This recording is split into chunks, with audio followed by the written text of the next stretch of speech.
saw, that I could see they were going to make it. They had that glimmer in their eyes, the hope. They were inquisitive. They just couldn't get enough of me. And then there was other kids that had tuned me out, had shut down, and really whatever I would say to them, I didn't think was making a difference. So this burning question was, why do some kids make it and some kids don't? And I actually was teaching in Otto Eldred at the time, and as I'd bring this up, people would say to me, you know what, you really need to check out Ruby Payne. She might have some answers that you're searching for. So what I did is I searched Ruby Payne, and sure enough, she was coming to Pittsburgh, and it was like I was like a groupie of her. Couldn't wait to go see her. And as I went to see her, I had my notebook in hand, and I definitely was coming away with some answers. I was taking notes, and I, was listening to everything she said. But as she continued talking, and I was listening, I suddenly started realizing that that burning question wasn't outside of myself. The burning question wasn't why do some kids make it and some kids don't. I realized at that point, the question was, why did I make it and my sister didn't? Why was I at the time earning my master's, and at the time she was in Cambridge Springs Correctional Facility, trying to decide what vocation, what she was going to do, and whether she should get her GED, or whether she. So it was just this really like, wow, Ruby Payne had some answers for me in that arena. So I stopped taking notes and I started listening. And then, of course, as soon as the conference was over, I wrote my sister a letter. And when I visited her, I said, Nikki, I know how to fix you. I know what to do. You have to do this and this. And she said, oh, hold up. She goes, you can go out and you can spread the word about us, she said, but you do your thing and I'll do my thing. So today what I hope to do is to share Ruby Payne's theories, mixed in with some personal stories, especially in regards to my sister and me, of that dichotomy really that existed and still exists. But who is Ruby Payne? Ruby Payne is a middle class white woman, grew up in middle class society. Her parents were all educators. She herself was going to be an educator, just never dawned on her. She was just going to be a teacher. And when she went to college, she met Frank. And Frank was a Native American. Definitely, Ruby would say, came from the other side of the tracks. And when she met Frank and she went to visit his family for the very first time, she realized that life definitely is different here. The first thing the mom did was insult her and called her a daddy's little rich girl because she drove a car. The house was a mess, chaotic kind of. And Frank said to her, Ruby, I would apologize, but the bottom line is, this is how it is. This is my life. You're going to have to deal with it. So she started learning some of those players that were in Frank's neighborhood. And as she became a teacher and she moved up, she actually became a principal of a very affluent school outside of Chicago. And it was there that she learned about that third dimension of class, the wealth that she hadn't heard of. So Ruby's theories are based on the differences between poverty, middle class, and wealth with that. So that gives you a little bit of background about Ruby. Interesting enough is Ruby and Frank were married. They had a son, and Ruby wrote a book called Crossing the Tracks of Love.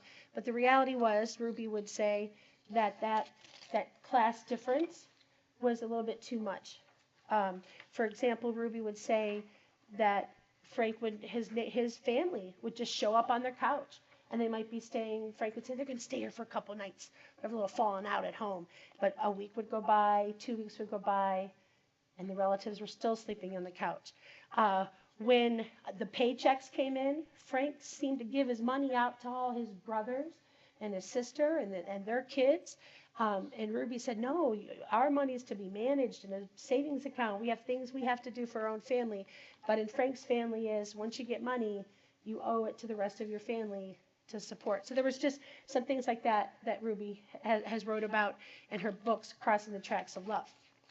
But today, our main objectives are going to be to examine those individual resources and also to identify the hidden rules of class with that. And we're hoping a very open discussion. My plan is to go to about 3:30 and then open the floor up to any questions that any of you may have when it comes to that. All right, couple guiding thoughts that if we can keep in mind as we go through here. Number one is generational poverty is different from situational poverty. And there's, urban poverty is different than rural poverty. Absolute poverty is different than relative poverty. But so today, mainly generational and situational poverty will be the focus. And with that, would say that generational poverty is having lived and survived on welfare for 2 or more generations. Keep it in mind that the generations may occur a lot faster on welfare. For instance, they may be giving birth to their first child at the age of 15, as my sister had done. But definitely 2 or more generations. Sometimes Ruby would say some of the attributes or some of the characteristics may surface sooner than 2 generations if they're living in the same neighborhood or communities with that. But the hidden rules and the belief systems are different. Very simple. We'll get into these a little bit later, but just to give you a little teaser of that is one of the hidden rules of poverty really is you don't look someone in the eye unless you're ready to fight them. And you don't get really close to them unless you're ready to fight or So, and I'll share this story. Mrs. McDonald, my 9th grade algebra teacher, kicked me out into the hall. I was a class clown. But when she threw me out in the hall, and I was standing in the hall, just standing there, she happened to come out, number one, right when there were other kids passing in the hall. So now I had to save face, right? I didn't want to be shamed in front of my peers. But Miss McDonald was talking to me in a very kind, sensitive voice, but she touched me. She reached down and she lifted my chin up and she said, "Please look at me when I'm talking to you." Well, number one, she touched me. And number two, now we're face-to-face, eye contact. And that, so then I had to step forward and my hands went into fist and she saw that as a threat. And it was a threat because I was ready. Number one, don't touch me. That's what I was thinking. And I guess we're going to fight now. And I was just trying to mind my own business by keeping my head down. So I got in school suspension that day. But that was a very simple thing with hidden rules. Now we know in hidden rules in middle class, eye contact establishes trust, right? And we know that physical closeness is a great way. I remember learning in education, if you want kids to quiet down, you just simply go over and touch their back and proximity, touch them, and that. So that's one of those hidden rules. Some other hidden rules, I already talked about this and briefed on it. In middle class, the hidden rule is when you have money, you manage it. You manage that. You put it in a savings account, a checking account, a 401k, whatever it is, but you manage that money. In wealth, the rule of thumb is you invest that money when you have it. And then in poverty, you spend it. You spend it immediately before someone steals it from you, and you really don't trust the banks because they will steal your money. The government's in control, and there's no distrust of authority. So that's one of those hidden rules. But the attitude, this is really the major difference between situational poverty and generational poverty. In generational poverty, the attitude may be one of society owes me a living. It's maybe a sense of entitlement. As a foster parent, one of my students went into care, and I took him and his sister in weeks before Christmas. And the day they came to my house, within an hour, their mom had called me on the phone, and she had their Christmas list that they had wanted. And they were teenagers, but they had wanted PlayStations, PS3 at that point in time. So they wanted all DVD players, a lot of electronics. And I said, you know what? It's not going to happen. I'm sorry. I have a lot of other kids. We don't really do that kind of stuff for Christmas. And so the mother said, well, they're expecting it. Well, you're going to have to tell them because they're expecting it. This is on their list. Okay, well, but that was that sense of entitlement with that. But the other thing with generational poverty is they come to the table, they come to the job with not the same resources, with a limited number of resources. For example, one of the resources might be emotional resources. Being able to have this like repertoire or of resources that they can call upon before, like if they're angry if someone ticks them off, they know that I cannot punch this person right now. I cannot swear at the boss right now. I have to deal with this some other way. So that would be a limited number of resources. Just even saying please and thank you might not be there. Knowing that if an emergency arises at their house and they say the babysitter calls off, the babysitter's sick, they might not have the negotiation skills to be able to call the boss and to say, you know what, I'm running into a little bit of an issue right now with childcare. My plan is I'm going to search and search, but if I could just be, I'm asking for 2 hours. I'll be in 2 hours, or I'm going to need to take the day off. Just knowing that that might be too much, they just won't call and then be like, well, lost that job, and they burn their bridges at the same time. So generational, and I had the other thing is welfare becomes the rites of passage. So, for example, I had a friend who worked in the welfare office in Bradford, and she had said, Kelly, she said, I had worked with this family for years, and the mom would come in, and we'd meet, and we'd get her the assistance that she needed. And she said, and this one time, I got a call, they were out there, and I went out, and she was with her oldest daughter. And she said, they were beaming from ear to ear. And Sue said, wow, what's going on? And the woman said, she turned 18 last week. Yeah, she's going to sign up herself today. So it was like that was a rites of passage, where Ruby would say there are other different rites of passage. Some of the young men that I work with, a rites of passage is coming on juvenile probation. That's giving birth to your first child might be a rites of passage. In my family, that was it. Like I was the first Compton in my extended family to graduate high school, because the rites of passage was you kind of dropped out after the 9th, 10th grade with that. But that's different than the rites of passage of the middle class, right? We have communions, get your driver's license, graduate high school, go on to post-secondary school of some sort, and we celebrate those other rites of passage. Okay.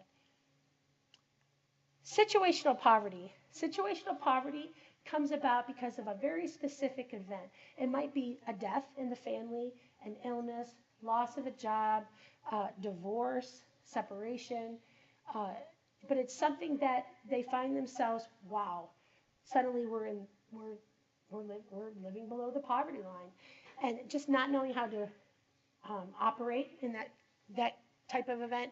But the major difference is the attitude. In situational poverty, it's about pride. In situational poverty, you do not want anyone to know that you are struggling. A gentleman I spoke to in Clearfield, an older teacher, when I said this, he raised his hand and he started misting up. He was tearing up, and he said, my parents were pillars of the community, deacons of the church. They were involved in everything. The year my dad died, my mom was still very active in the community, in the church. In fact, she still went ahead and planned the holiday Christmas baskets.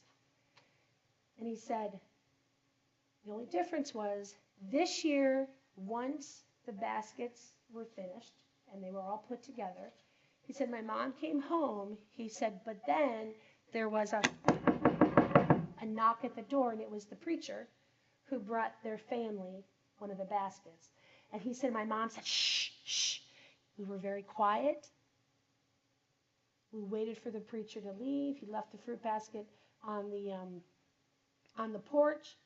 We went out and got it. Did we need the fruit? Absolutely.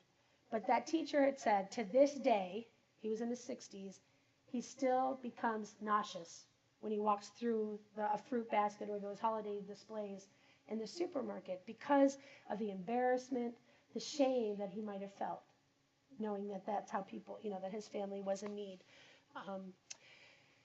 Another major difference is they do come with a knowledge of the hidden rules.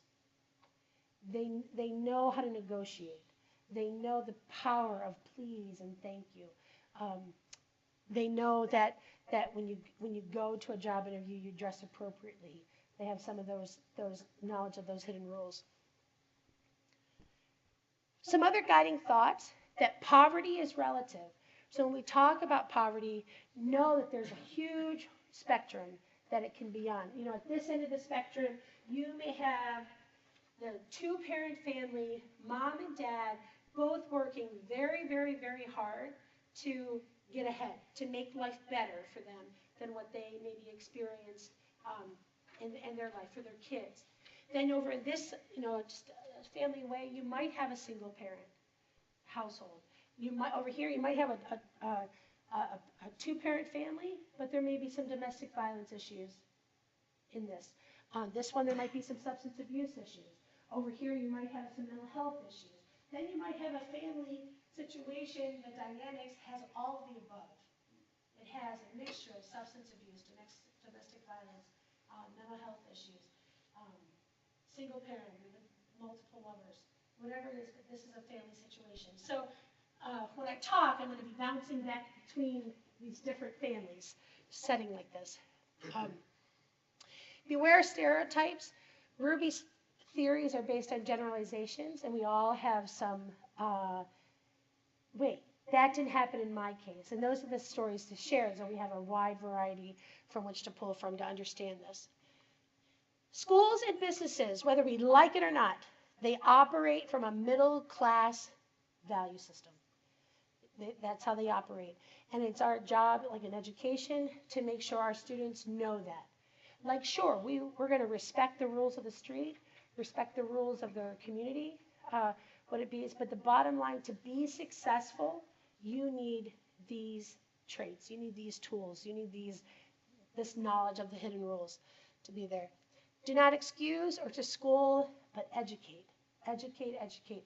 I can tell you that it may not come naturally. Like you may say, wow, don't they know that? But the reality is people growing up in poverty might not have experienced that. They might not know that. And sometimes just simply being told will make the world of difference. For instance, and I'll get to this, the power of post-secondary education. If you're the first in your family to graduate high school, nobody has told you that there's a lot of value in moving on with post-secondary ed, And so when it comes time to graduate, you're thinking, you're just following how everybody else in your family did it. And there might be a couple people who are workers in the family, and you're kind of aspiring to be them. But if that option's never available to you, you might not know that post-secondary is an option for you. Another guiding thought, that it's not easy to break the cycle. Ruby would say that a person would have to leave the situation for some time. Maybe it's 3 months. Maybe it's a year. For myself, it took nearly 10 years before I came back. When my senior year in high school, it was just so chaotic. And when I left Bradford to go to college, I was never coming back. I almost made a vow to myself, like I'm never coming back to this hellhole. That was how I was thinking. And it took 10 years, and I often joke about this. Like I went off and joined a convent. I lived with the Sisters of St. Joseph, and then after 5 years of living with them, they're like, okay, listen, you got to be Catholic. You can't move forward in this life unless you're Catholic. So I went to the RCIA twice, and I realized I'm Buddhist. Catholic, I'm Buddhist. So, but to break the cycle is very difficult. Now I have to tell you this, there are chains on people. Like you never want to forget your family. Your family's everything. If you don't have a lot of things, it's the people in your family that are your like possessions. So to tell your folks or to tell your family, I'm leaving. It's the hardest thing in the world. But then when you get that first call that's saying, CYS was called on the family today. Yep. You want to run home. You want to fix it. You want to, I know I'm the smartest one in my family. I can fix this somehow. Or your dad lost his job. I can fix this. You kind of feel that way. And that's where you need like mentors, and you need people to say, no, you're right where you need to be at this point in time. Go to college, get your degree, and then you'll be in a better place to help your family. And that goes down to that other one. Education and relationships Powerful, powerful, powerful. Education presents the opportunities. The relationships help you take advantage of those opportunities. Relationships help you walk in and look appropriate for a job. They tell you what to say, what not to say. They tell you, if you have a problem, like, okay, what do I do? Relationships say, okay, in this case, this is what I would do. I'd call your boss or email and say X, Y, and Z and help you out through that trying time. And last but not least, we talked about what makes a person leave poverty. What are those motivating factors? Remember I said I kind of started listening to Ruby? It was here because this is where suddenly I realized, like, I could be a Ruby Paint poster child. Because Ruby would say you would only need one of these motivators to motivate you to leave. And I happen to have all four. And my sister happened to have none. So when Ruby says a person leaves poverty, it's just too painful to stay. At that point in time, when I was in high school, my father was all whacked out, and he was doing crazy things. At that point in time, he was burning down outhouses in the Allegheny National Forest on the weekends when he was with his girlfriend. But when that happens on the weekends, it's always in Monday's paper, like front page of the paper on Monday. Did you know that Mondays also was current events day in my social studies class? So on Mondays, my social studies teacher, he'd pass those papers out to everybody in the class. They all had their own front page, and they would all ask, do you know Jim Compton? Is Jim Compton? No, he's one of those relatives from Hazelhurst, we used to always say. I would say. But I just wanted out of that whole frame of reference. So definitely it was too painful to stay. And my family really had disintegrated, and I was up and out, ready to move out for that. A vision or goal, my vision or goal, I was going to save the children. Like, no doubt about it. I was going to somehow make an impact on the world. And that was my thing. Didn't know quite how I was going to do it. My key relationship were my sponsors, teachers. I often joke, like in elementary school, I was bad. I was like hyperactive. I think they were trying to stick me 2 Ritalin pills per day as opposed to the one that I was prescribed. But I was just all over the place. In the class, I wouldn't shut my mouth. They'd pull me out in the hall, and all of a sudden, I'd be like flipping desk over, and it's just a little bit wild there. Then when I went to junior high, well, then the juvenile delinquencies had a little bit in, and I would go into the bathroom with a paper clip or a safety pin. I'd pierce my own ears, and I'd have them hanging all the way down. That was also during the late 80s, where punk rock, remember the fluorescent hair colors, and so I was all into that. It was great. When I went to high school, suddenly, I wasn't getting in trouble so much. I suddenly was kind of feeling my way around, got really involved with that theater department, the drama club, and suddenly the teachers were saying, when I was absent, they would say things like, Kelly, we really missed you yesterday. We really missed you. We're in elementary school, I would often say they probably had a party. Kelly Compton is not here today. Yes, we get a break. But definitely the teachers and the secretaries, it just seemed like high school, it all kind of gelled for me. And I talked about my sister, her key relationship or sponsors, they didn't really know her name. Number one, she didn't give it a chance because my mom would drop her off in front of the high school. She would walk in, meet her boyfriend, walk out the back door. And by the time my mom would get to work, they'd call her and say she's not in school. So teachers didn't know she wasn't in school. They didn't know who she was. So that's a difference. And then the special talent or skill, well, of course I wasn't going to be an actress. That was my special talent or skill. Definitely that's what I was going to do. So I had all four where my sister didn't. Too painful to stay. Well, she was younger. She's 10 years younger than me.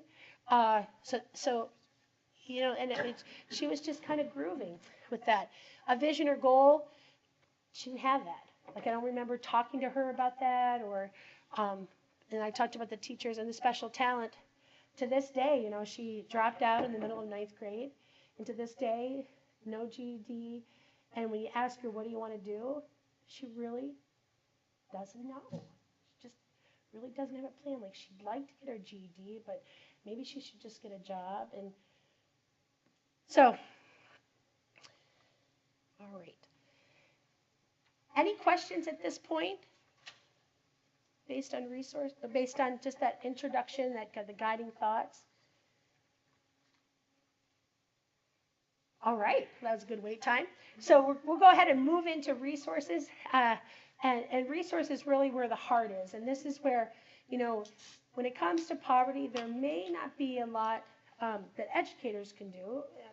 That's not the same for you, but to really impact the bank accounts of the people we work with. Now, you're finding people jobs, so definitely.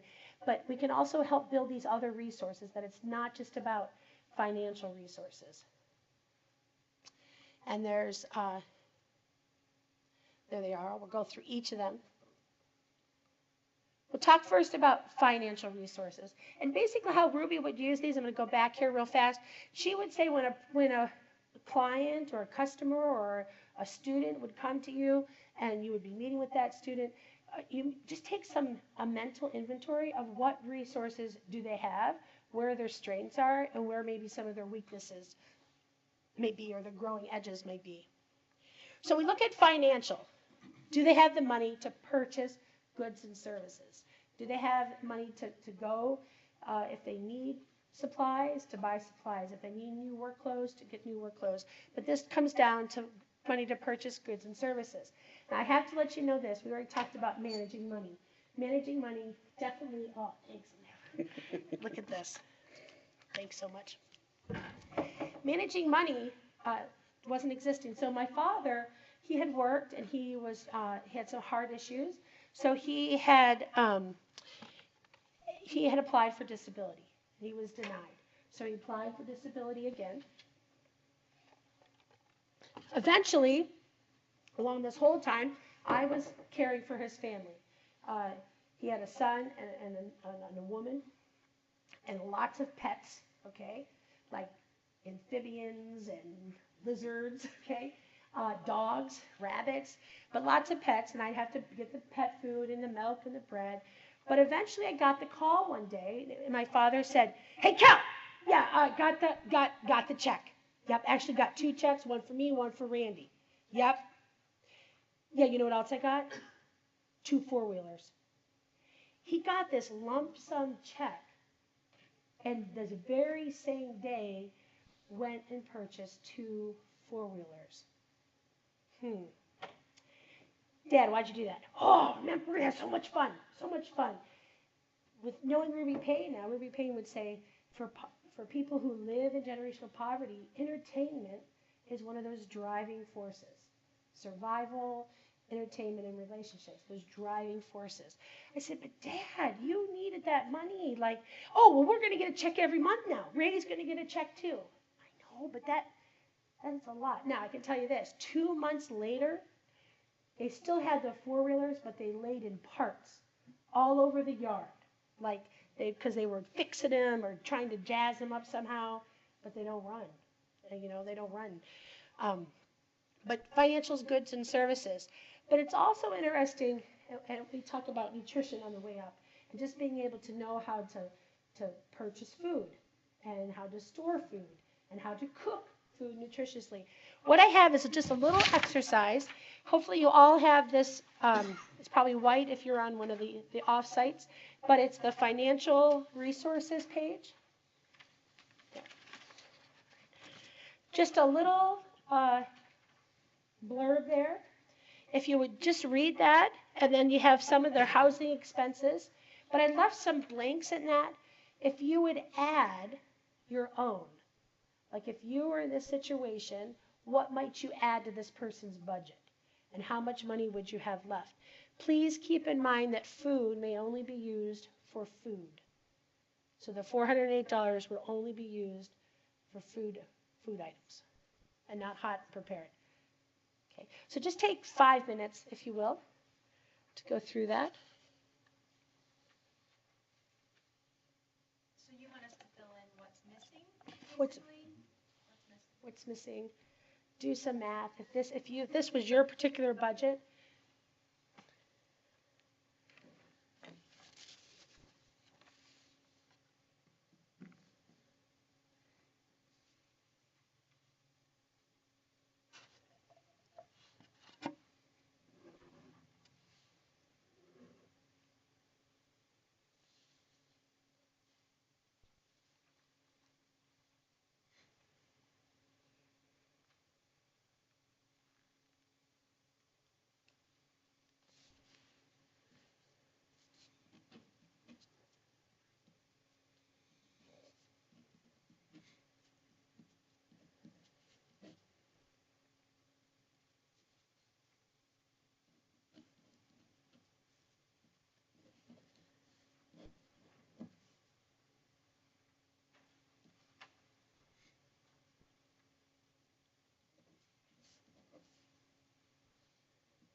okay, just 2 more minutes.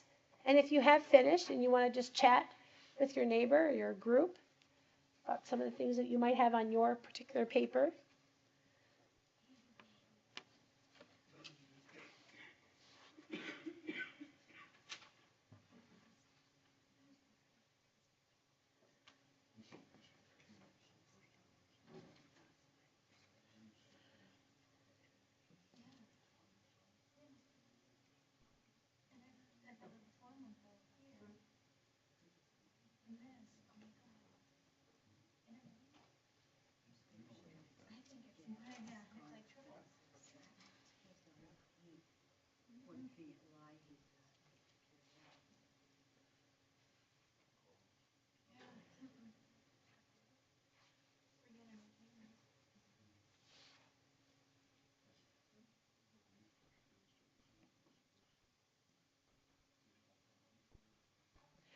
Okay, I think we'll use this group. What do you see on there? What do you would add? Were you surprised at anything? Lots of things missing. Like what?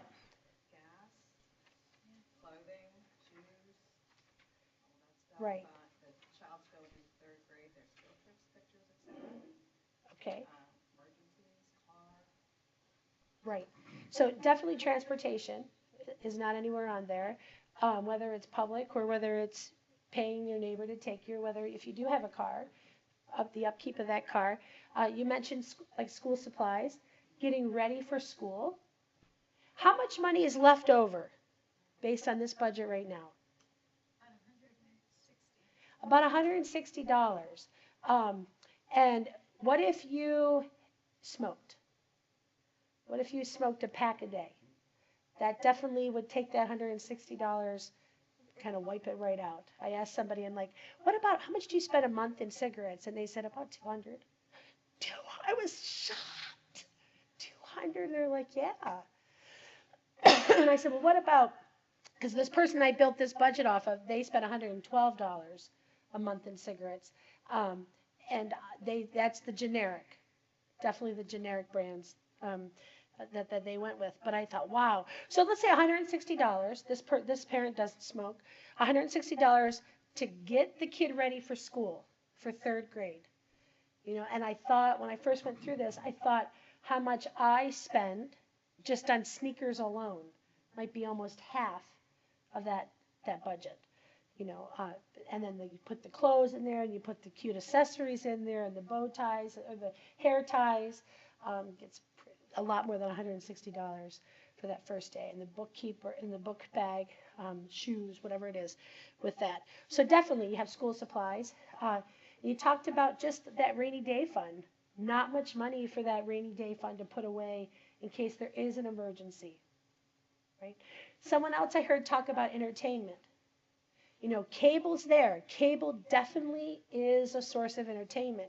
In fact, my nephew's father, who's a working man, he works every day at a local nursing home. He doesn't get paid a whole lot, but he's bringing in an income. But every year when he gets his income tax, the very first thing he pays is the cable bill for the year. Because cable, they don't go to movies, out to the movies. They don't go to museums. They're not going to the zoos in the summers. But that cable, the baseball games, that is very important to that family with that. And that's kind of just your basic package, because we know that cable is like, if it wasn't for Disney, we would have the basic package, but my kids cannot live without Disney. We also talk about diapers.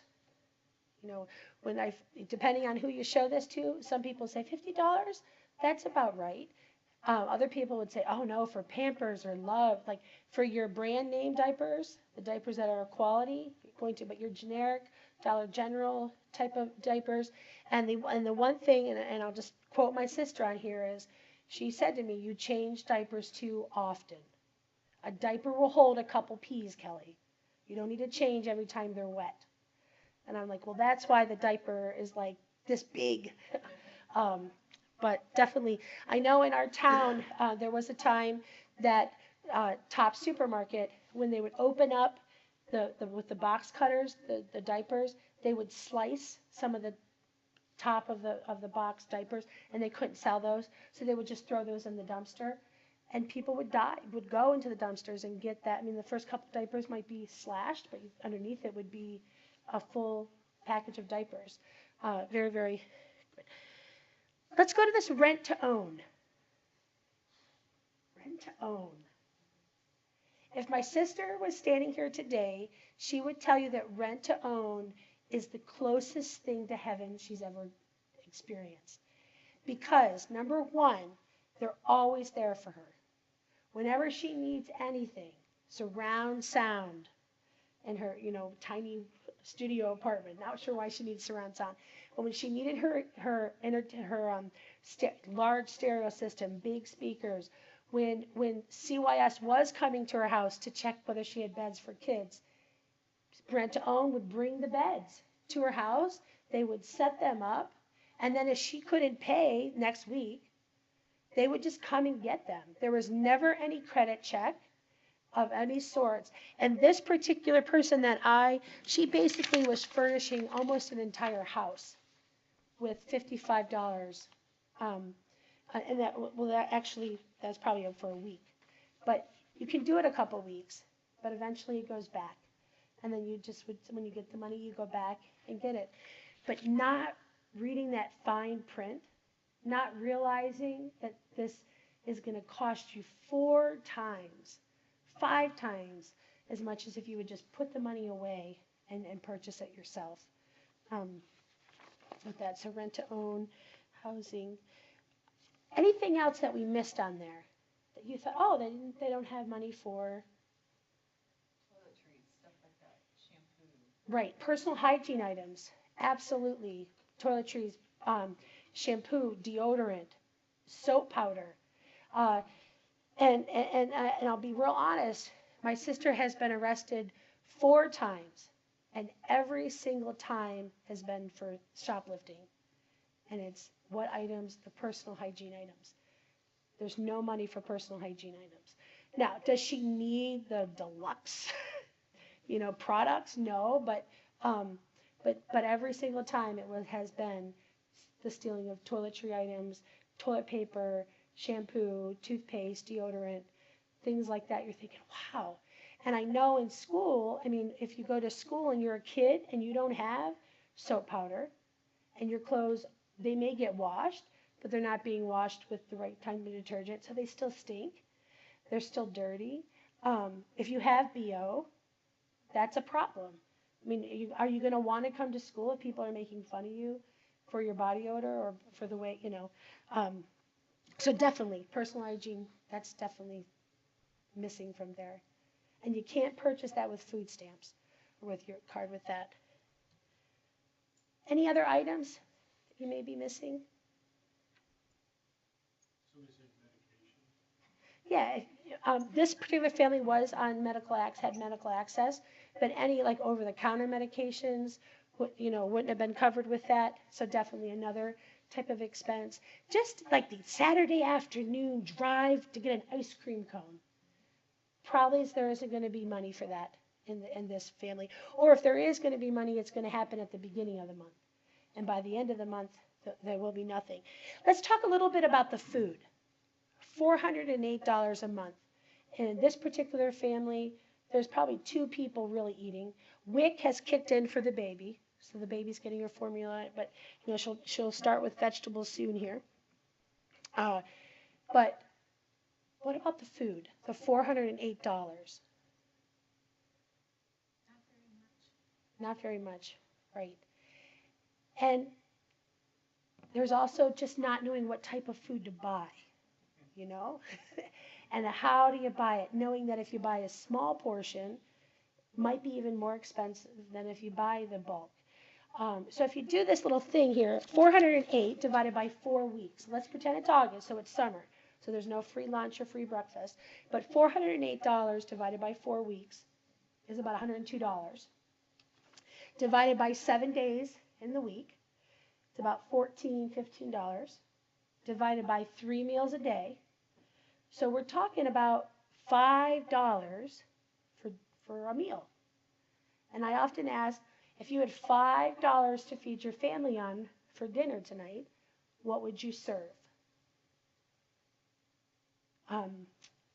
In Bradford, a lot of people say Little Caesars, and now it's $5.55. So, but so you'd probably hot dogs, macaroni and cheese.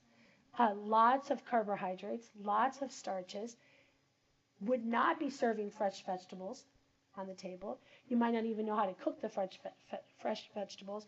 Fruits would be too expensive. I know when I would go shopping with my sister, when you walk into a store, typically there's the produce. Like she just bypasses that. And I'm like, let's go through. She said, Kelly, can't afford it. It's too much money. We're not even going near there. Okay, so we just go down. But you're going to be feeding like the the drinks. The 99-cent gallon sugar waters that's gonna last. And how about the cheese that doesn't need to be refrigerated? It's like just sitting there next to it. So yeah, a lot of processed foods that you're gonna rely on, and the ramen noodles staple. My kids love it. They love it, and this is how I always get around it. I put some carrots in it, and I give them chopsticks, and then I'm like, we're having a multicultural meal tonight. But that ramen noodles, I can't get enough of that. So definitely, food is also an issue. And if you talk to people, they tend to eat better, or they kind of splurge at the beginning of the month, and they don't know how to budget their money to make it last for the 30 days or to the next gym. And the other thing, when it comes to food stamps, if your cash is low and you're in need of cash, you don't really need food, you kind of barter your food stamps. So, for example, maybe you need something that's $100 and you have $200 left on your food stamps. You may say to somebody, hey, I'll give you $175 worth of food stamps if you give me 100.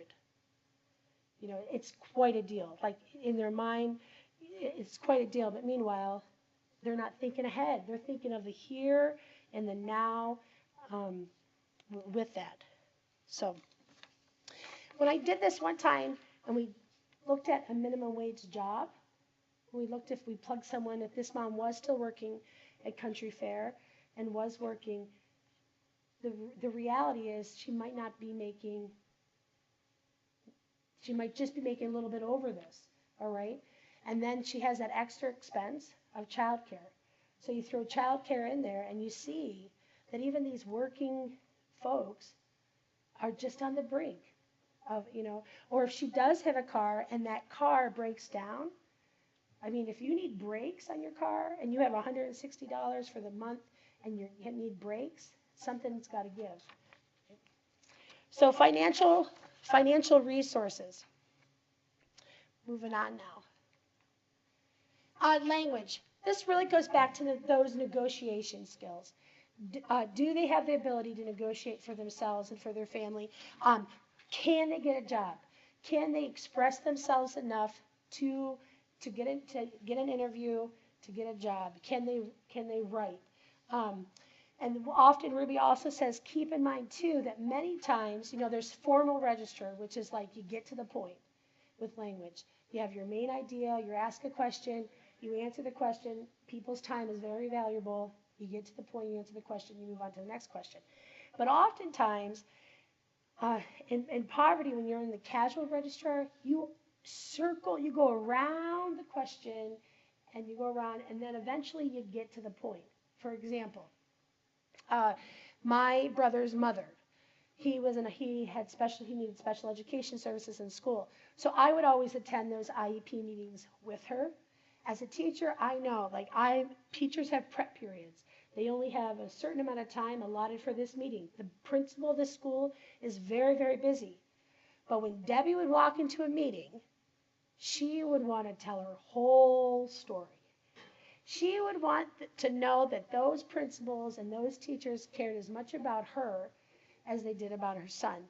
And then after she told her story or talked about how hard it was for her to get to this meeting, then she was ready to listen and to take care of business.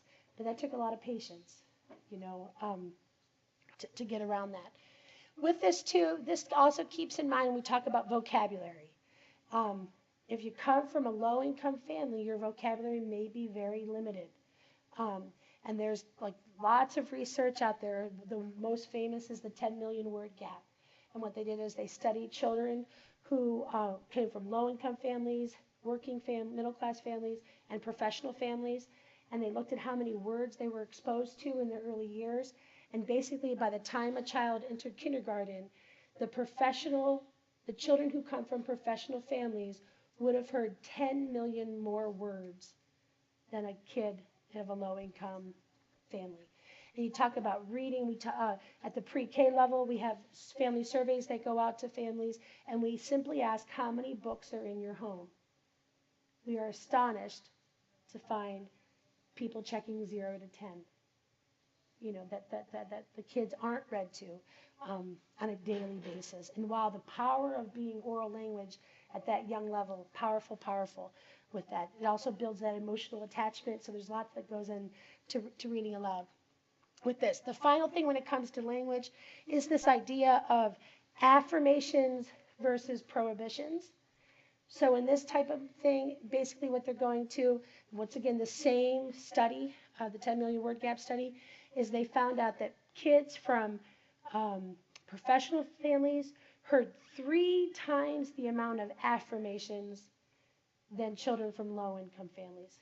Low-income families is almost reverse. They heard 3 times as many prohibitions. So in a professional family, kids were hearing things like, oh, you're a good boy, nice job, you're wonderful, I'm so proud of you. Where in a low-income family, they were hearing a lot like, stop it, don't touch that. No, stop it, move out of my way, go play, that get away. I actually, when I worked with the Commission on Community Service, Joe Smith was the director of that, and we'd have these great conversations, but he worked for the parole board prior to going into the Commission on Community Service. And one of the things I said, I'm like, why did you change? And he said, well, Indiana is a capital punishment state, and he goes, I just couldn't do it anymore. He said there was one gentleman in particular, he said, and when I delved into his past, he was born the same year as then Governor Evan Bayh. He was born the same year in Indianapolis at the same hospital, at Wishart Hospital. And he said, but these two boys were born at the same time, but in totally two different circumstances. Where Governor Evan Bayh, the son of a senator, grew up hearing, you will be president someday. You are destined for greatness. You are a great man of great character.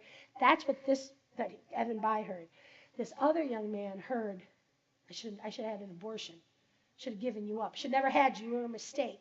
And he said, and this young man actually grew up in a flop house where he learned to tell time and saying, time's up, gotta go, at a very young age. He said, and here they are in their 30s, and Evan Bayh was going to basically determine this man's fate. And Joe Smith said he had said to stay the execution, and it didn't happen, so he left. But he said, someday I'm going to write a book, Kelly, and it's going to be called The Words of a Sentence. Isn't that powerful? I don't know if he's ever written it. But the words of a sentence, and definitely the different sentences that kids that grow up in professional families hear versus the words of a sentence of possibly a generational kid growing up in generational poverty. Powerful. Emotional. The emotion. This is big. Like if you have a pen, go ahead and star this. This to me makes the most difference out of all of these. Do you have the ability to suspend what you typically would do? For example, emotional resource was when Mrs. McDonald lifted my chin and told me to look her in the eye. I, at that point in time, did not have a ninth grader, did not have the coping skills, did not have the emotional resources just to chill, just to back off. But I didn't have that then. But this is if you're on the job and something happens, do you have the emotional resources, the wherewithal to go through the consequences of that, to attend the meetings, to listen to your reprimand, to sign the fact that your cash register was short, or do you simply say, screw it, I'm out of here? My sister refers to this as the stop sign, and she has said, Kelly, always when I feel like I'm getting my life together, a stop sign comes up and says, stop, you're screwed. So I did kind of listen to her on that, but she was telling me the story, and actually she was in the process of losing her second child to children and youth. And the very last minute I came in and I was going to save the situation. So we got a lawyer to talk to us in Warren County. The lawyer was very nice, plush carpet, beautiful environment, listened to our story, took notes, and basically said, you have a case. However, in order for me to cross county lines, I'm going to need a $2,500 retainer. Stop sign. The stop sign definitely went up for my sister, and I suddenly saw it. Now, my sister saw that, and she was ready to give up. $2,500, we don't have it. I know that you can always call somebody else. You can always negotiate or call somebody else. So with this stop sign, people without emotional resources, when they come to the stop sign, they simply stop, become so frustrated, just give up. And they just give up. But a person with emotional resources, when they come to that stop sign, they're disappointed. But they take note, they look around, typically come up with a new plan, and they continue on with emotional resources. And it talks here about self-talk, being able to say, I just have to hold on. I can't act out right now. I can't do this. And Eric Jensen has wrote a book called Teaching with Poverty in Mind, and he just puts it so well here. He talks about the emotional keyboard of this, and that if you look at that middle column, hardwired, like these are our emotions that are just innate. They're right in us. Sadness, joy, disgust, anger, surprise, fear. These other ones are taught. So if you're being raised in a family or in an environment that you aren't taught humility, forgiveness, like gratitude, then those are things that are going to be, those are lessons that you just kind of learn. Patience. Just be patient.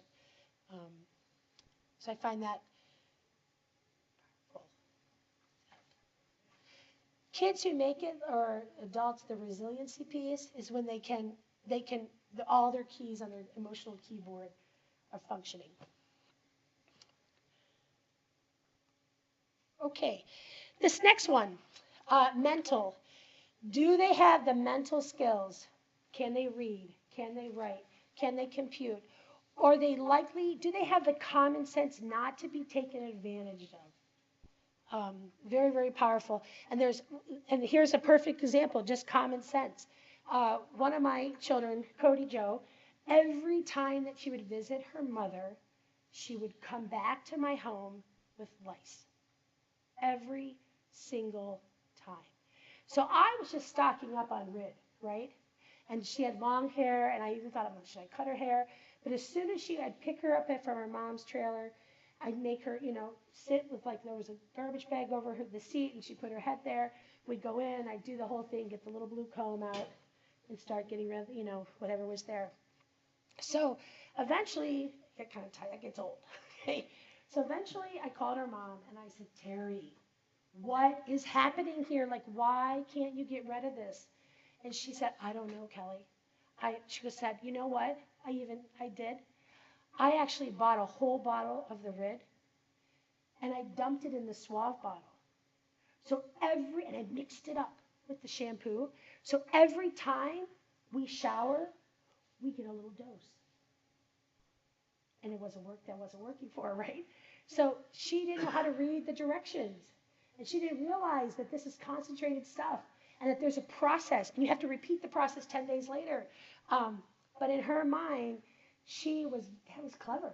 That was real clever. Because every time, we're not just getting a one-time dose.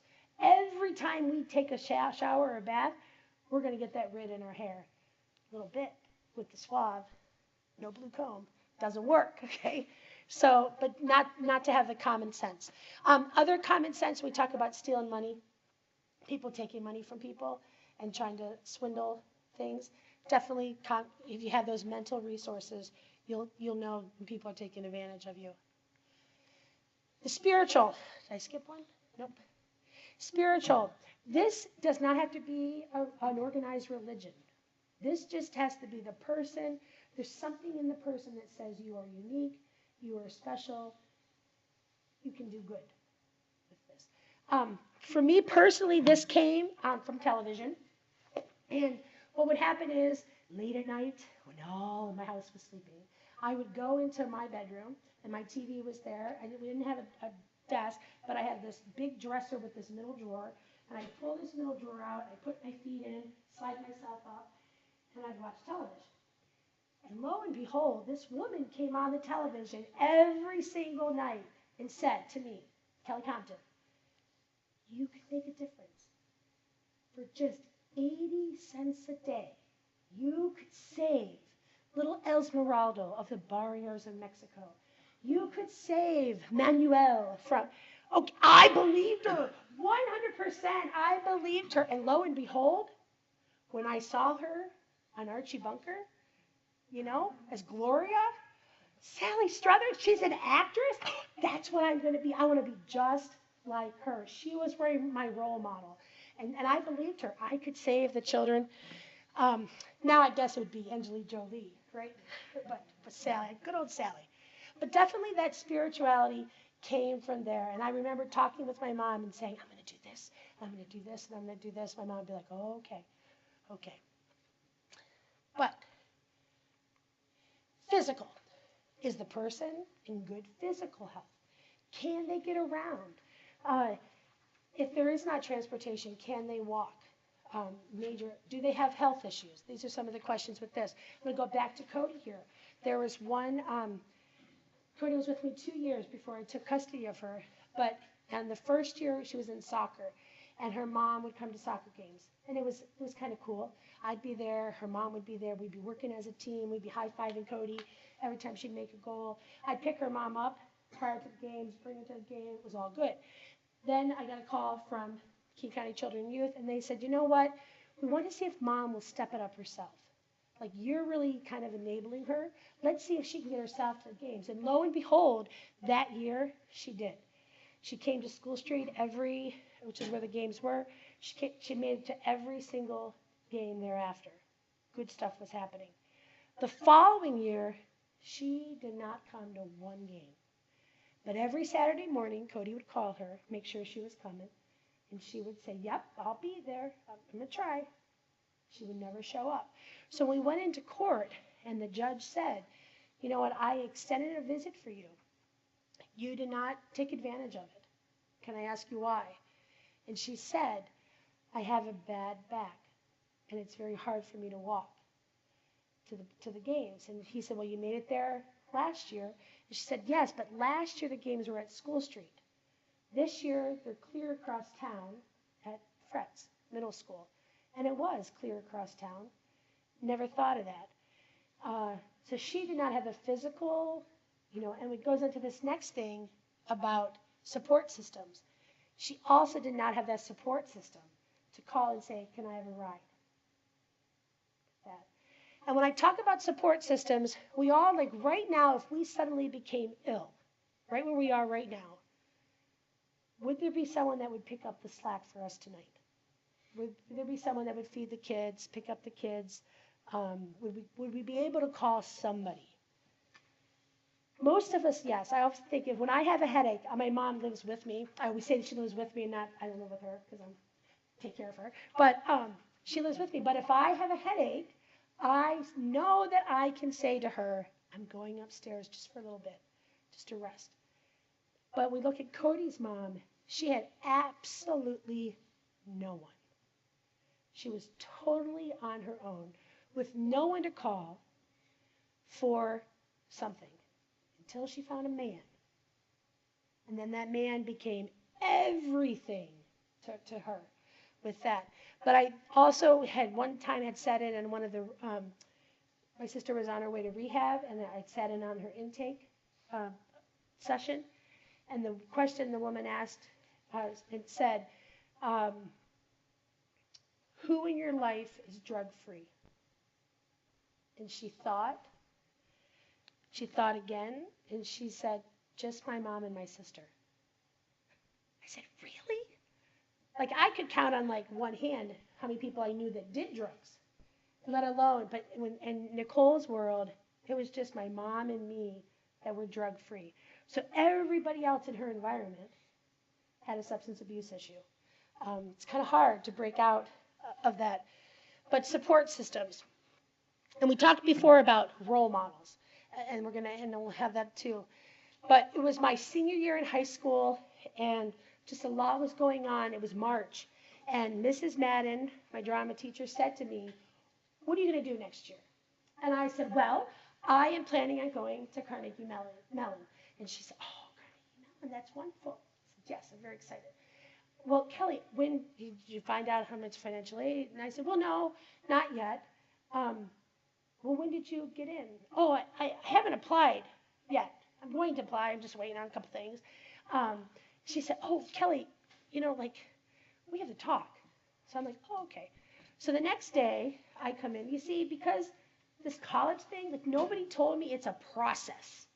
Like I was just going to show up on the day and just declare this my college, declare my major, and all was good. But it's a process that starts long before March of your senior year. Like it actually probably should have started like in August of my freshman year, right? Making sure I took the right classes and da-da-da-da. Okay. Needless to say, the next day I come in and there's this thing, Mrs. Madden and Mrs. Sasso call me out in the hall and they tell me about, like, listen, you want to major in theater, you're going to go to this theater association audition. It's actually this weekend. We called, we got you in. Let's go ahead and call your mom and see if she can take you down there. Call my mom. My mom's like, whatever she needs, I'll do it for her. And so my mom and I went down to Pittsburgh. She dropped me off, and I often say this because it's true. My mom refused to park in Pittsburgh because they will steal your car, okay, in this big city. So as I was doing my little audition, my mom was driving around the block. I was at Point Park right downtown. So I did my audition, and then after your audition, you have you on callback list. And I went, and Carnegie Mellon didn't call me back. What's that all about? I'm not sure. And there was a couple other callbacks, but my mind was set on Carnegie Mellon because I knew somebody that went to Carnegie Mellon. And okay, needless to say, I just thought there was a mistake. So I stood in the line for Carnegie Mellon. It was a long line. I stood in the line, and as I moved up the line, there was a gentleman from Seton Hill. And I laughed at him because it's Seton Hall, okay, like the basketball team. But as he proceeded to talk to me, he just said, Kelly, I really liked your audition, but we make decisions as a department at Seton Hill. So we'd like to come back and visit us and audition for the department. And he talked to me. He looked at, he saw me. He knew who I was. Okay, you like me? I like you. All's good. I'm going to Seton Hill. So all the rooms of all the other colleges, I made the connection with this one guy, Dr. Saracini. I left. I waited for my mom to circle around. I got in the car. She said, "You're done?" I said, "Yeah, I'm going to Seton Hill." She said, "Great, let's go." We went home. Monday morning comes. We're at the school. I tell the teachers my plan. They're not happy. I guess Seton Hill's a private institution, very expensive. And I'm like, "But I really like it." And they said, "Okay, let's have a plan B." Lo and behold, I go to Seton Hill and I audition. And they like me. And Dr. Saracini says, "We're going to offer you a partial scholarship when it comes to theater." I said, "Cool." Once again, not knowing what that meant. Just knowing scholarships sound good, not knowing what that meant. He said, "Before you leave, Sister Mary Philip Aaron needs to see you in the financial aid office." So I'm walking to financial aid. You know what I'm thinking? Sister Mary Philip Aaron.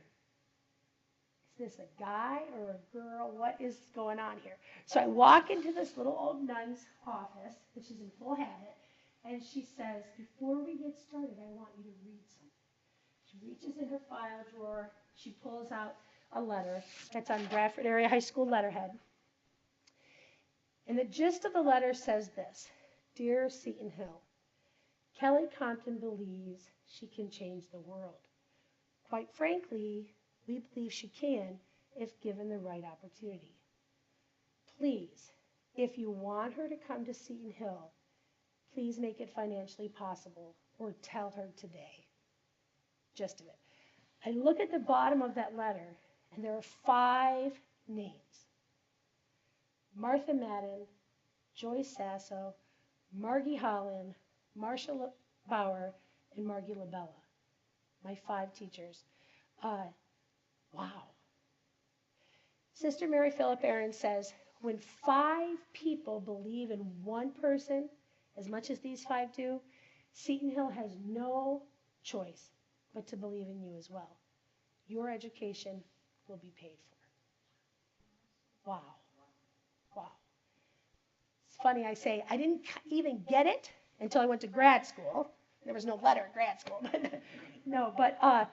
But wow, the opportunity, and that support didn't end when I went away to school. That support continued through the 4 years, because when you got those calls that CYS was at the house again, that this was happening, that your father was arrested, you do want to go. You want to go save. You do want to get back there, and you can solve things. But that support was, stay there, Kelly. Stay there, finish this out, see this through, and you'll be better for it. And that just goes role models and relationships. Do the people you're working with, do they have access to other people in their lives that are working? Do they have access to other people in their lives who are engaged in positive behaviors? That. And then, did I skip one? No. Knowledge of the hidden rules. Hang on. Before I also say, there is plan for the future. Very, very important. That's the one thing I did not have. I did not have a plan for the future. I had a goal in my mind, but I didn't know the realities, the concrete things that I needed to do, the steps to take to get me there. And when I talk to young kids at high school, they need that mentor. They need someone to say to them, college might not be the best option for you. You might need to go into a 2-year trade school. You might need to find a job, or this job's opening, you have these skills, these qualifications. Because you kind of in school, you kind of just are like mainstreamed. But to know that there are definite options out there and that you can develop this future plan will make all the difference in the world. With that, I know we're on the dinner table. My Cody's 16 now, And when I talked to her for the longest time, what are you going to be when you grow up? She never had a plan. And I was like, she's only in middle school. She doesn't need a plan, right? And I'm like, oh, it'll come to you. It'll be better. And then one day she came and she said, I think I'm going to be a music teacher. And I was like, absolutely. That's a perfect job for you, being a music teacher, because she had a connection with the band teacher. Well, now Nancy Bridge, our health occupation teacher, has turned her on to health occupations, and she's in that career of a technical program. She's on fire. Just the wide world that's opening up to her. And when she says that, yeah, you will be a healthcare provider of some sort. It's exciting to think about that. So definitely role models. And then here's the hidden rules. Okay, I'm going to get a drink because this is going to be exciting. Hidden rules. So like I said before, there is, Ruby has taken it apart to the poverty level, the middle class, and the wealth. And she actually has these fun little self-surveys that I didn't include for you today, but I'll give you an example of this.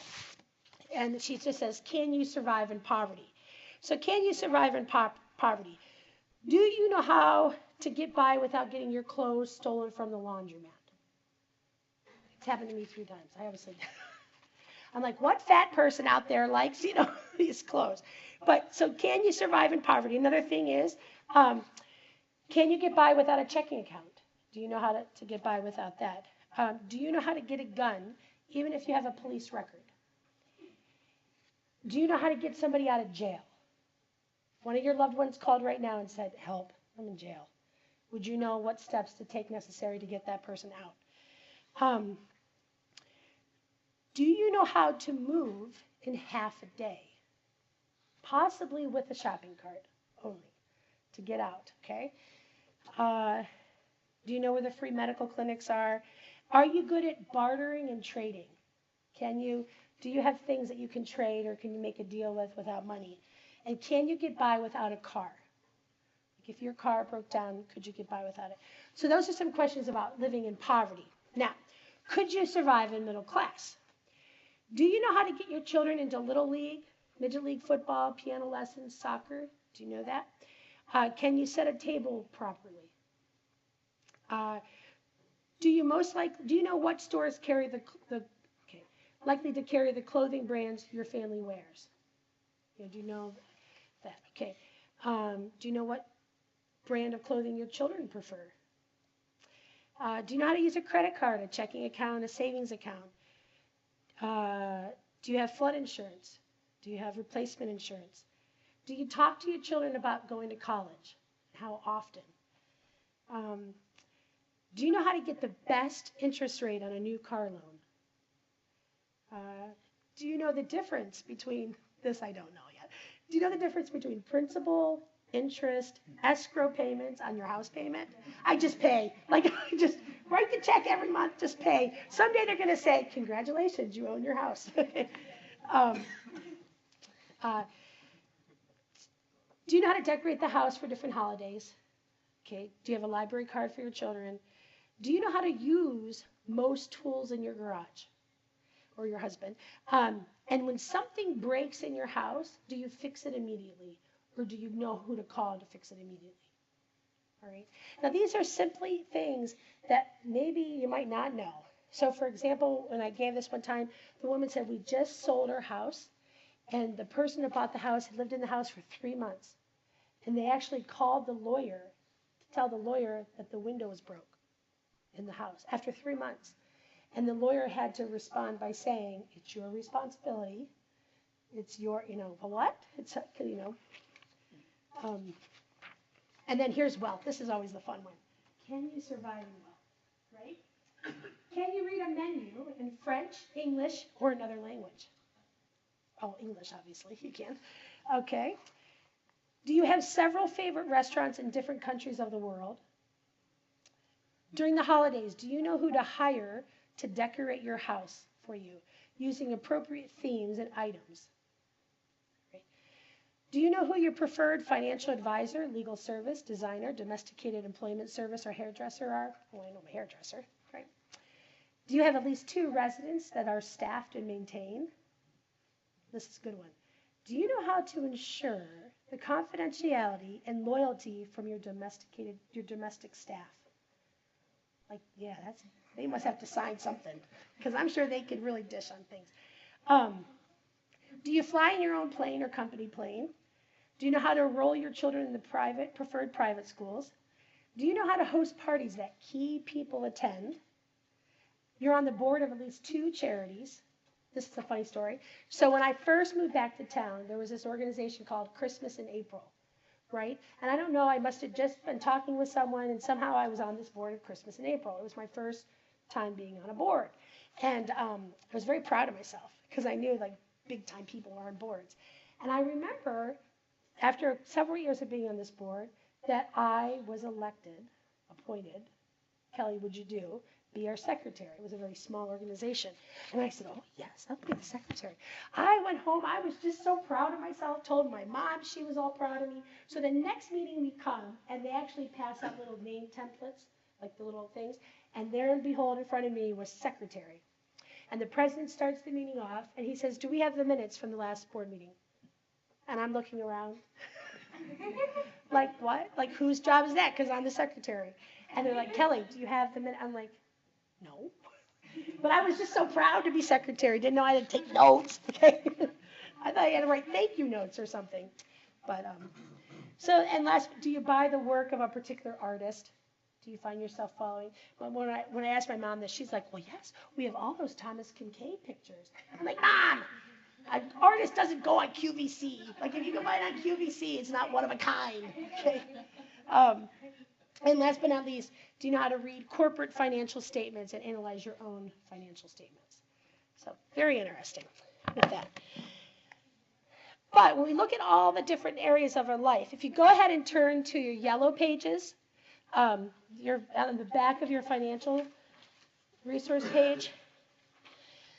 This is the graphic organizer that Ruby actually put together. When we look at possessions, we talked about this.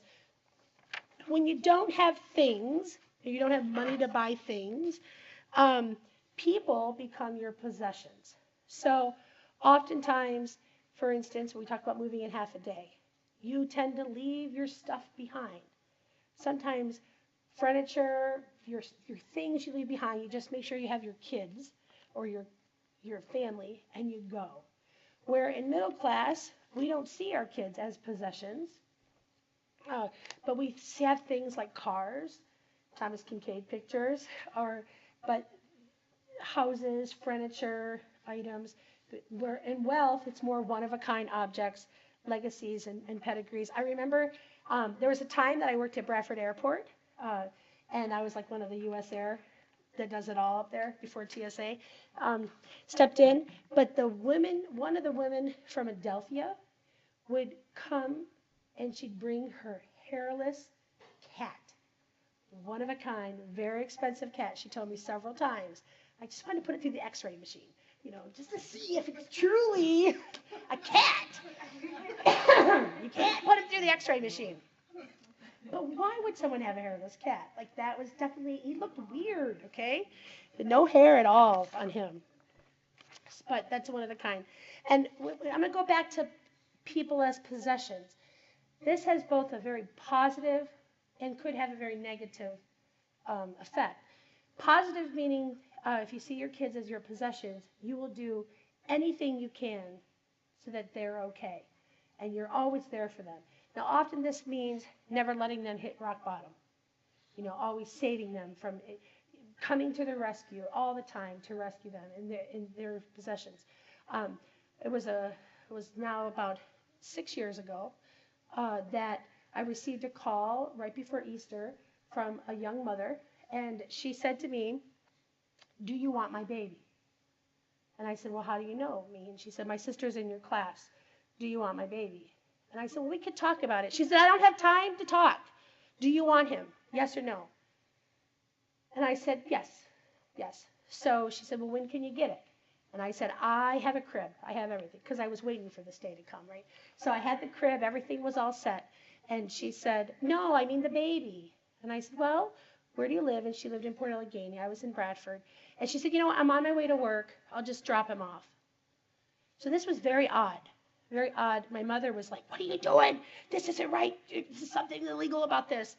So lo and behold, a woman pulls up, and she actually worked at it was a strip club, busty, so she was dressed in her gear, and she brought out this beautiful 18-month-old baby boy.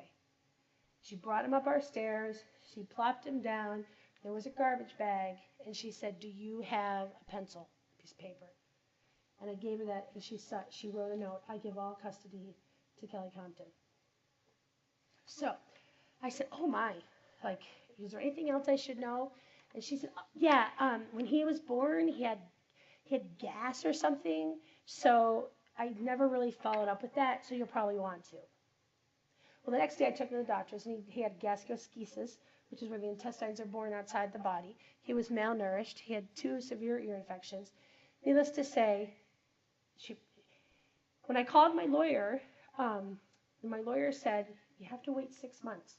The law says abandonment is at 6 months. At 5 months and 3 weeks, on a Saturday afternoon, she showed up at my door. She knew the system. She showed up at my door, and she wanted to take him to the park. I knew this was not going to end good, so I was throwing Pediasure and everything in the bag. Well, she didn't bring him back. By Monday, I was like ready to commit myself, and her sister called and said she's keeping him. And I said, is there anything I can do to change your mind? And she said no, she's keeping him. On Wednesday, the welfare agency called me and said that she had signed him up for welfare. And I said, she has him. They said, the other thing you need to know is he's sick. Needless to say, I went to the hospital. It was a big thing ensued. But on Thursday, she called me and said, do you want him? I said, yes, I do. She brought him back to me. 4 months go by. I have him. We're getting back to normal. And welfare is aware that now I have custody of him. So they cut her off. She gets angry. She wants him back. I refuse to give him back. So this goes all through. That was in September. We're now moving into April. It's April 2nd, and she calls me, and she says, you can have him. You can have him. I'll sign over whatever you need me to sign. And I said, what is the difference? What changed your mind? And she said, I gave birth yesterday to another child. And she literally said this to me, I can get welfare for her. I don't need. So that was an example of when you use your children as possessions, it's negative. It's negative. And those are the type of, that manipulation, that's manipulation, not resource, so resourceful. We look down there at personality. It's all about the highly value, like entertainment's valued, and are you able to make people laugh? You can read a lot of these. The food goes back to that whole nutrition thing. The key question in a generational poverty family is, did you get enough to eat? Are you still hungry? Where in middle class, wasn't that good? Yeah, I'll give the recipe to you. Oh, it was delicious and so healthy, and what are the calories? And talk about that. And then last but not least, in wealth, it's all about how did it look? The presentation. When I watch Top Shelf, and those foods, it looks so beautiful with the broccoli tree and the raspberry sauce, and there's like no food on the plate, right? So, but food, clothing, in poverty, it's valued for that individual expression, that individuality. So you have some bracelets all the way up the arms. You might have some piercings there. Your clothing's unique. But in middle class, it's all about the brand names. It's all about the Aeropostale. It's all about the American Eagles, the Nike brands with that. Time, another major thing. Time in poverty really focuses on the present, the here and the now. To focus 2 weeks from now, 9 months from now, it's such a great, wow, right now I'm just worried about survival. How am I gonna feed my kids? Where am I gonna get my next meal? But it comes down to that very now.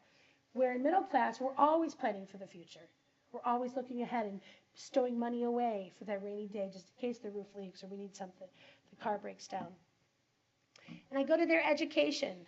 It's valued. Don't think for a second that it's not valued. But people of poverty, they don't know how to access it.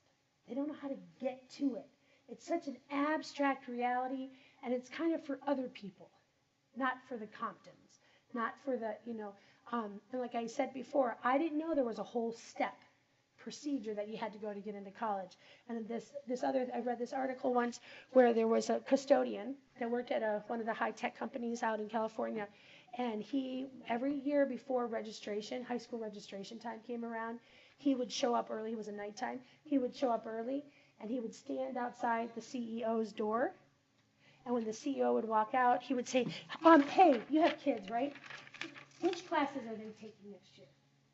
And the guy would look through, circle the classes that his own kids were taking, and then he would make sure his kids, because he didn't know which classes they should be taking. He didn't know the power that algebra, when you pass algebra and you make it through algebra successfully, that's the pathway to success, right?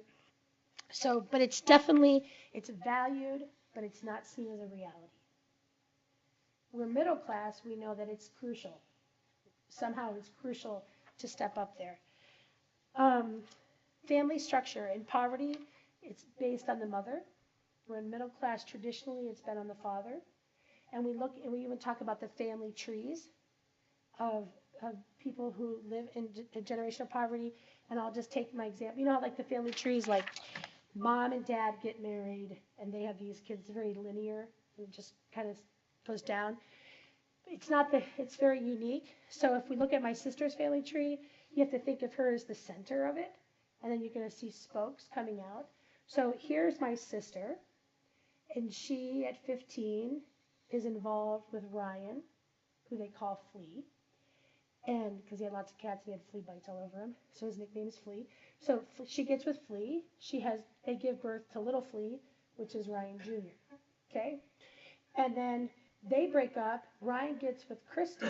Kristen has a son from another man, and his name is Cameron. The son is.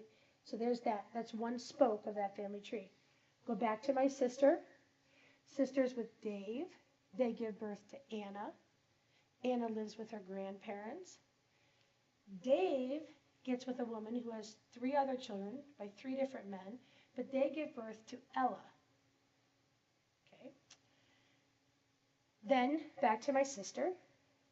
My sister gets with a married man who already has a daughter and a son, and they give birth to Emily, who I adopt. Okay. So some questions come up is Anna says when she's in the same pre-kindergarten classroom as Cameron. Cameron lives with Anna's brother.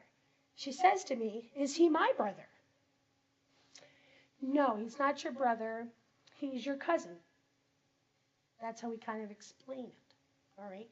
Currently now, remember this up here? Ella currently lives with me. And lo and behold, they were born 2 months apart.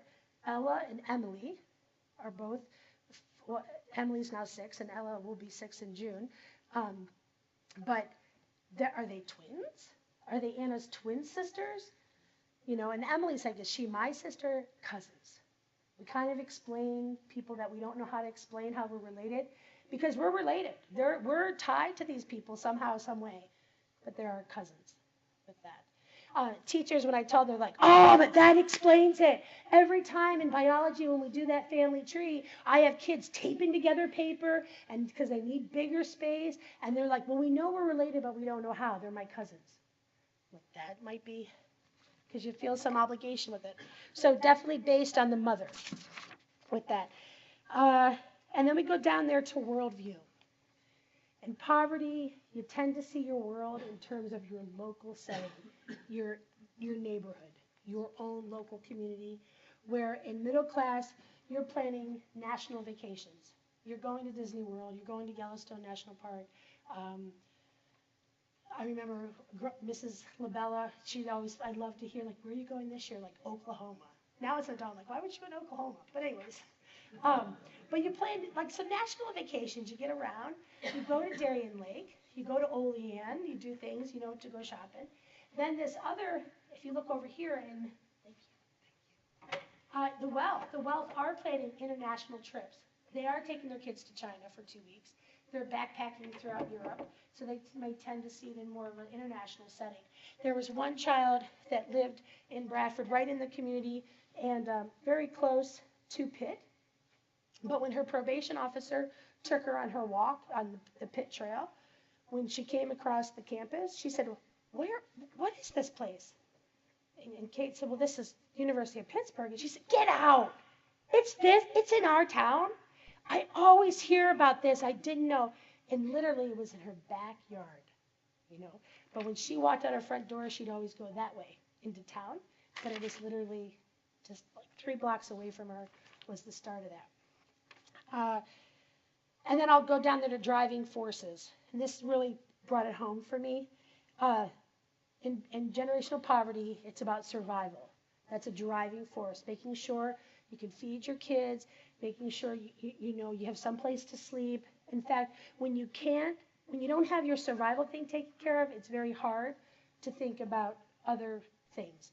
All right, relationships, very key. You may be on the second day on the job, but if your man goes to jail, the next day you have to get him out. Like, that's an obligation. If your man goes to jail, even if he went to jail for domestic violence, like, you spend the time getting him out. One of my kids, her father went to jail, and she had an appointment for a new apartment, and she couldn't go to it because her father went to jail the day before. I said, I don't understand the connection there. She goes, I have to worry about trying to figure out how to get him out. And then last but not least, that entertainment, which is why my father bought the 4-wheelers, why my father, entertainment's the big focus of that. We're in middle class. The driving force is work and achievement. Work and achievement.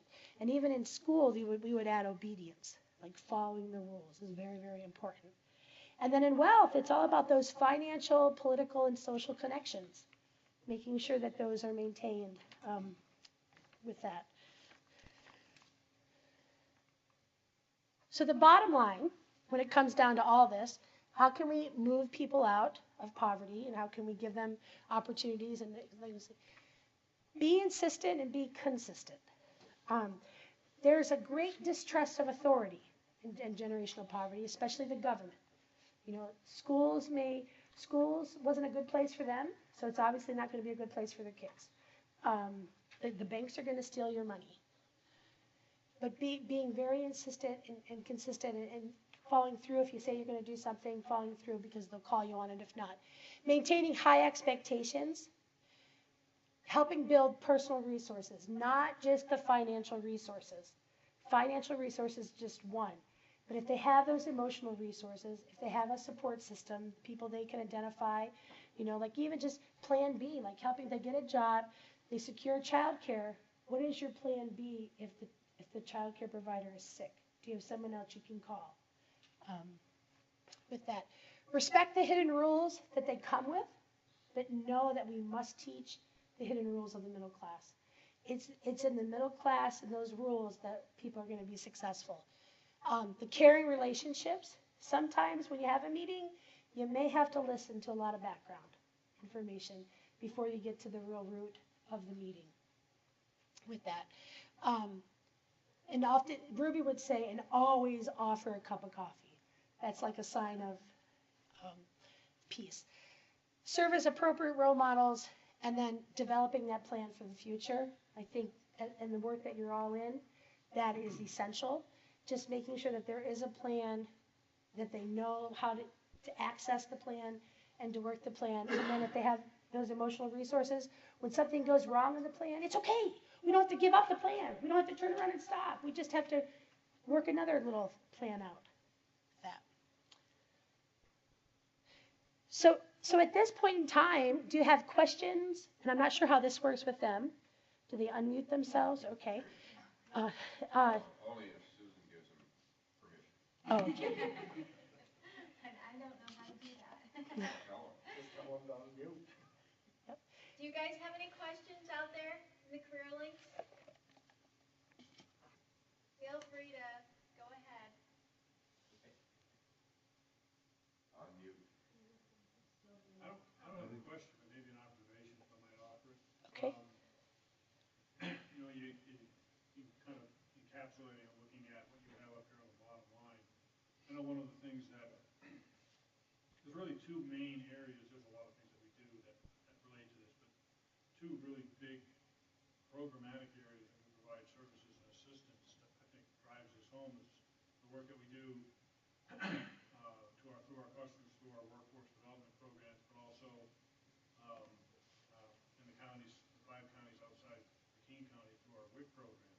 One of the things that we talk a lot about is, you know, there are things that we have to do because of the way in which we develop, we deploy services through resources that have a bureaucratic flavor to them. There's performance metrics, there's things that we have to meet in order to be able to justify reinvestment into those programs. One of the things that we struggle with, that we spend a lot of time talking with, is how we can do that while at the same time humanizing a lot of the services that we provide. I think you've done a really good job of kind of driving home in a much better way than I've heard and been exposed to prior to now, of how valuable and important it is for us to understand what I call those cultural differences, or the cultural uniquenesses of some of the individuals that we interact with. That yes, we have to care about performance, and yes, we have to meet these expectations, but at the end of the day, we're dealing with individual human beings, one day at a time, one person at a time. And I think it's too easy for us to lose sight of the fact that they may be coming from a different world. You touch on that today. You know, if we don't have that sensitivity, if we don't have that appreciation of what environment they're operating in, how can we expect to be able to help them move through whatever? So this has really been helpful to me to develop. It's more, some of it's intuitive, but I think it gets you to step back and think about how important it is for us to make that connection and to understand where these people are coming from, and that so much of what we're trying to do and help move them forward is contingent upon this basic understanding. Right. And it's so very simple, relationships. You know, being able to build relationships and to cultivate them so that they can use those relationships as springboards.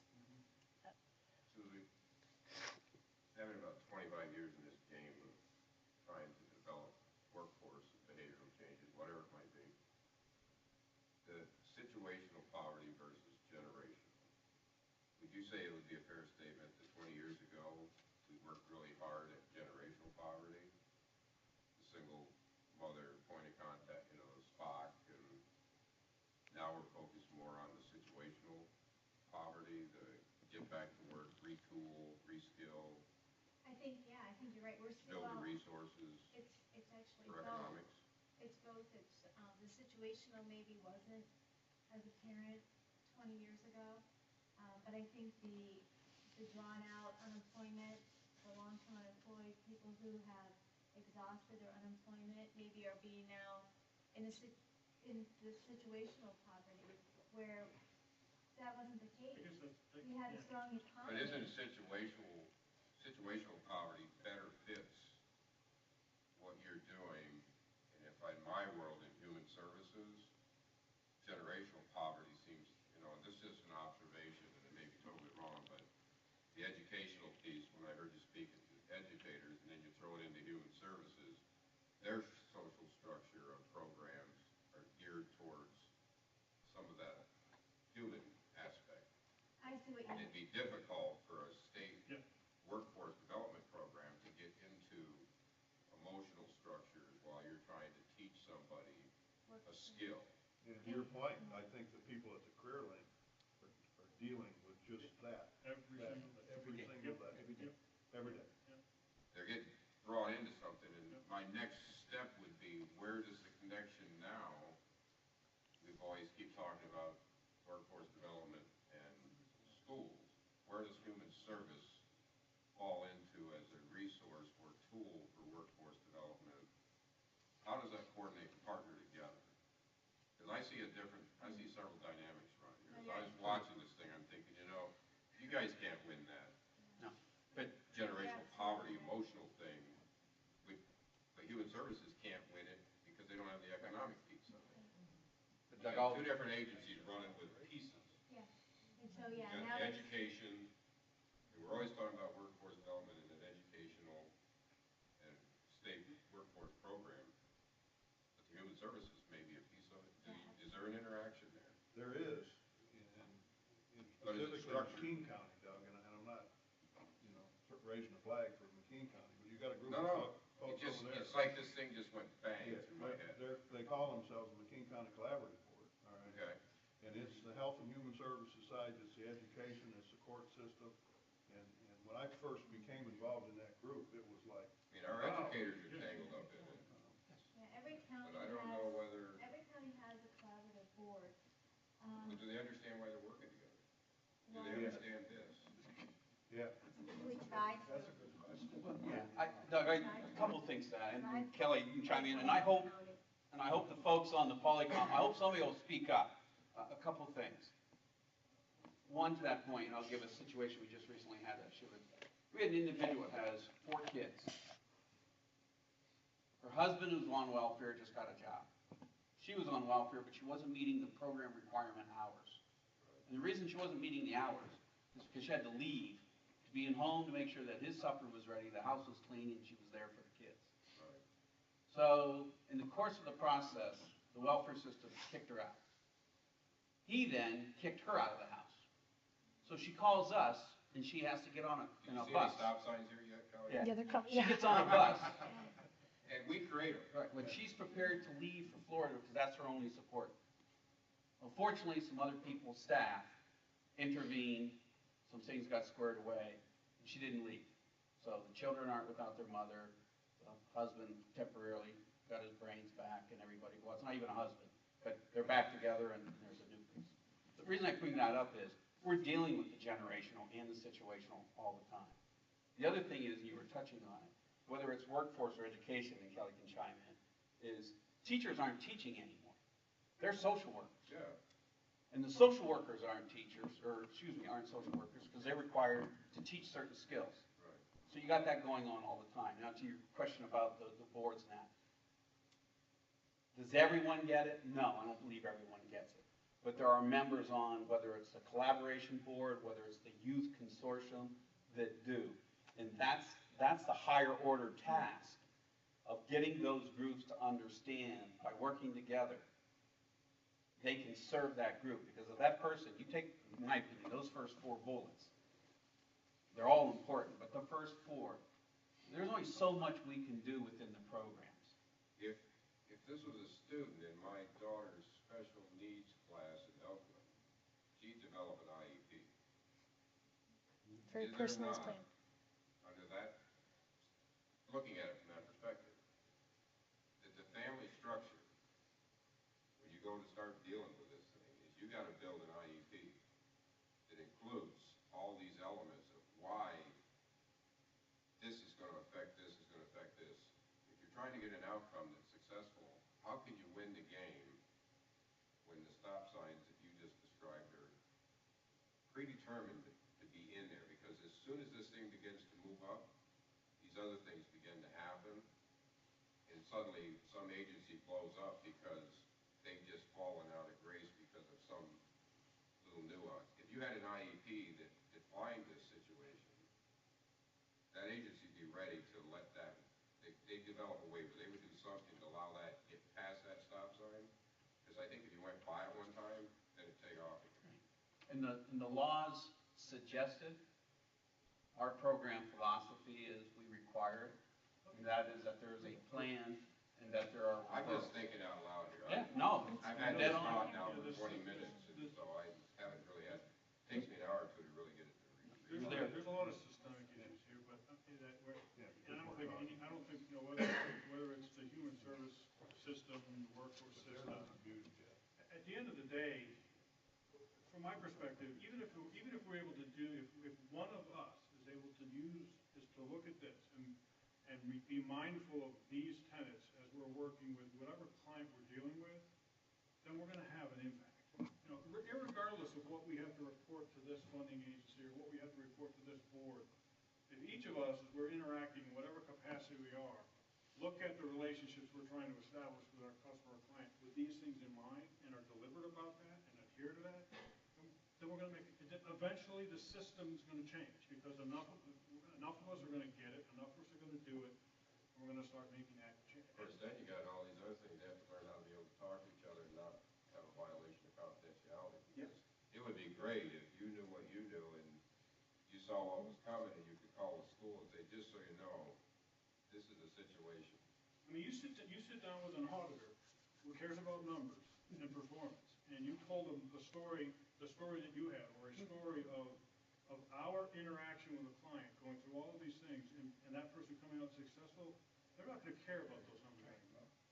And, you know, so if ultimately the system is not right now focused on what it should be, and we know that we need to be, then don't separate it, but, you know, we'll give you what you need over here, but this is really where we need to start taking our program forward. And I think- That to me is the big. Kelly, you can probably speak to this, but I mean, from McKean County, I think you have those groups and those agencies that are working together. They know the kids, they know the situation, and they're moving on it. It's just, you know, you only have so many people and so many ways to help. Then you gotta try to build the bottom line, Yeah, consistent. yeah. Right. You have to insist. They have to be a part of the solution, but you have to consistently deliver the same. You know how you're gonna do it, but how do you get human services to do it with the same, or the educator?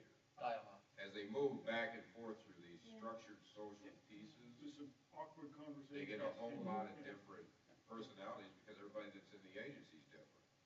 It's like passing a kid on from third grade to fourth grade. Third grade teacher's great. Fourth grade teacher, not so great. Transitions, yeah. The fifth grade teacher sets up there held hostage to the fourth because by the time it rolls through again, they've been diminished. Now she's got to just try to get them caught back up again. If you listen to teachers talk about inconsistency, one of the most difficult things they deal with is that structure of movement through children from teacher to teacher to teacher, but not all of them come at it from the same direction. And I think what you all spoke to was that there's there is the systemic, there's the jobs, the healthcare, the adequate child care, and then there's the individual that has got on the same path with this. And the roles that you're all in is the opportunities are there. I mean, we said there are jobs out there, but how do we get these individuals to succeed with those, to take advantage of those opportunities? And that just comes from just coaching, mentoring, relationship building, and letting them know and giving them heads up. Like, there's a stop sign going to come up here. How are you going to respond when you see the stop sign? I guess, Kelly, the point I'm going to make is you're right, but at this particular point in time, the system as a whole doesn't recognize, doesn't appreciate the cultural differences Right. of the clients. They look at everybody as a number, and that's just the reality now. What we have to do is not, we don't just, I'm not advocating we dismiss that, but we put that in its proper context. So as we are giving the system what it needs, we're mindful that that's really what we Yep. want to care about. That there are, our ability for that individual to become successful and to meet those numbers is contingent upon us taking time to understand what culture they come from and what they're dealing with. And I guess the good part is that a lot of what we do as an organization, that's where our conversation is. Through a lot of our, we've got people that are actually developing and dealing with that every day. And for me, this is just it's a real great eye-opener and refresher of what it is we're truly trying to do here. And how Wonderful. important it is to understand who we're dealing with. I'd like to make the opportunity to the Career Link staff, if you can, your phones are all muted, so if you have questions, you know, go ahead and unmute your Polycom. I guess it's not a phone.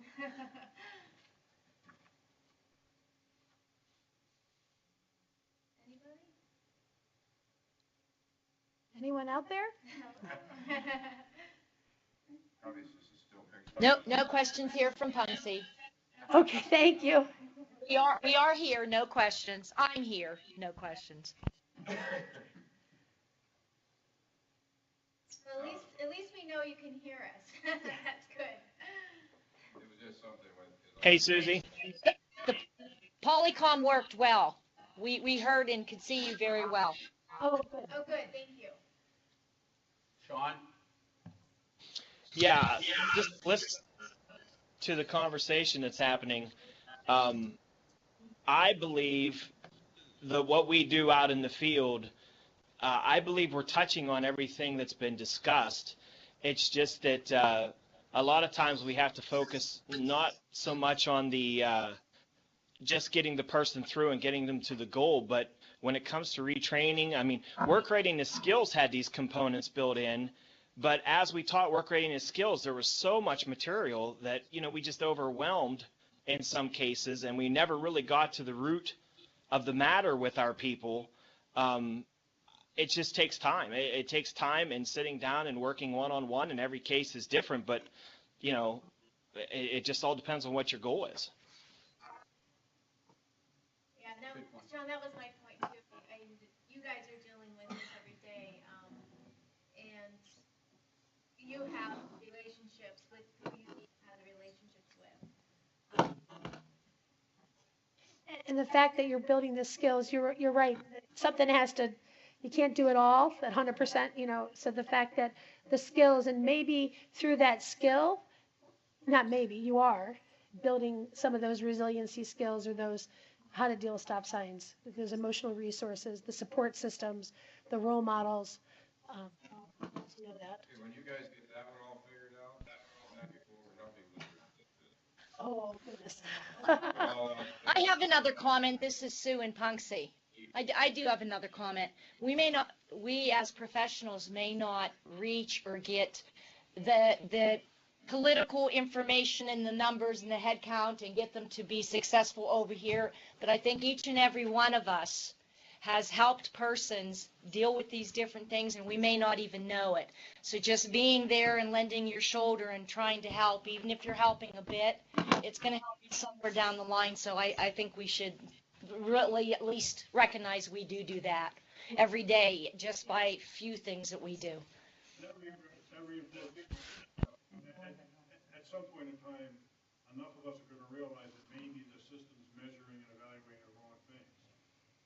That success isn't necessarily solely defined by what the system of the bureaucracy says it should be defined by. That these other things do have value too. And back to one of the things that we're challenged with as an organization is the dichotomy between trying to provide opportunities for our field staff to be flexible and innovative and creative, and encouraging that, but then also recognizing that they have to do that within a very defined bureaucratic perimeter system. So, I mean, it's very difficult for the system and its providers to be able to navigate through there. But I think by and large, we do a better than average job. Maybe we don't do enough to tell the story and to talk about the connections we've had, but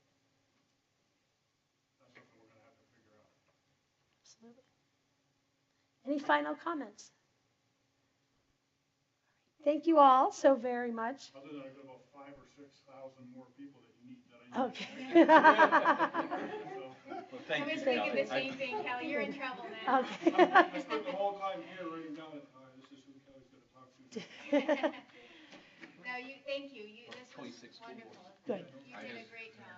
when I walked out the first time, and then once again, this just reiterates it, to me, this poverty thing is the driving force of so many structural social problems.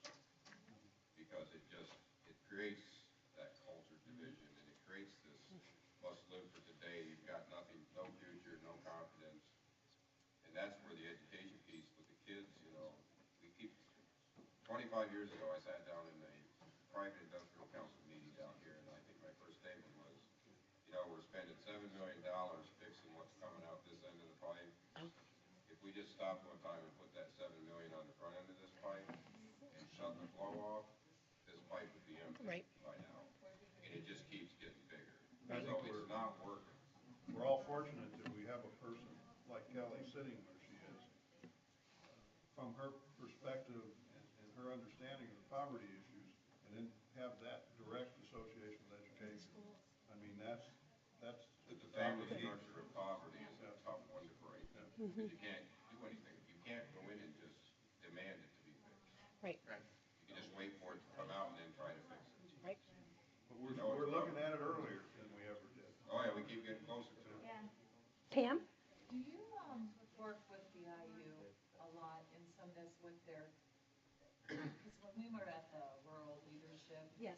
Conference, Mary Cobb, a lot of her message was it wasn't the same, but she talks a lot about poverty. Have they Yes. brought you in? They have for Okay. their teachers, like on the Okay. summer institutes. I've been at, and Oh, okay. actually Okay. 5 different That's summer great. institutes. There's 4 of our But counties yeah. do it. Yeah, Need to Kelly, bring you leave to your a few calendar, more. we'll fill it up. Okay. I have to tell this story real quick, and you mentioned the IU9. I was over there, I don't know, 4 or 5 months ago, and they were dealing with this situational poverty issue. All right, and you know the story, so you may have to break in and make sure that I tell it Okay. correctly. All right, so I had missed the prior meeting, and I could tell the way the meeting started that, it was gonna be a serious discussion. And they brought up the topic, and the next thing I know, one of the young teachers gets up, and she goes back and gets 2 boxes of Kleenex. And I'm thinking, ooh, all right. So they have a video to show, and they're passing a box of Kleenexes around. This is a true story. It happened in the school district, and it was all about situational poverty and how, in the educational community, how in a small community, how could we miss that? All right? How could we not know that a family was in that situation? All right, young mother developed brain cancer, 2 children, father lost his job, the children came to school every day, dressed properly, right attitude, no indication whatsoever that something had gone wrong in the home. The mother eventually died to brain cancer. And the question from that educational group is, how can we not know that? How could we, how could we be so oblivious to that happening? All right? And they're still struggling with trying to answer that question. Mhm. And wasn't part of it also the fact that there was no health insurance? No health insurance. And that's why the mother, she wouldn't go to the doctor, she couldn't afford. So she knew something was wrong, but the weight. And never, ever asked for help. With the pride. Right. Pride that, the humanity of the family. It's Right. just, they didn't want nobody to know it, Wow. It's a powerful story. Yeah. Thank you, Kelly. Hey, you're welcome. Thank you all. Thanks, Kelly. Thank you, everybody. Thank you for our links that are still on the line. Thank you very much from Potter County. Take care. Thanks from Punxsutawney. I thought it was good. Yep. Do they ever pull you in to do in-services? They do. Yep. Okay. I